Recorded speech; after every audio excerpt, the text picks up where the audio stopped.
ঝাঁকা মাথায় ডিম নিয়ে হাটে যায় কেলটে। হঠাৎ চেঁচিয়ে ওঠে, পথে দেখে লেংটে। লিক লিকে কালো শরীর, ভয়ে কাঁপে কেলটে। জোর হাত করে বলে, পথ ছাড়ো লেংটে।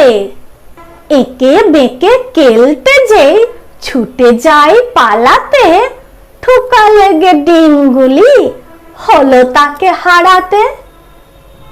টিনটিন ওই পথে রোজ যায় হাঁটতে, দেখে করাত এলো নিয়ে ইঁদুরকে কাটতে।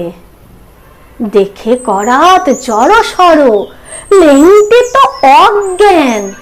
বলো হরি হরি বল, অষ্টমীর এলো খ্যান। এই বলে লেজ তুলে এক লাফে লেংটে আঁকড়ে জড়িয়ে বলে, বাঁচা দাদা কেলটে। এরপরে ঝুলে পড়ে কেলটের লকেটে। করাতে কাটতে গেলে ঢুকে পড়ে পকেটে।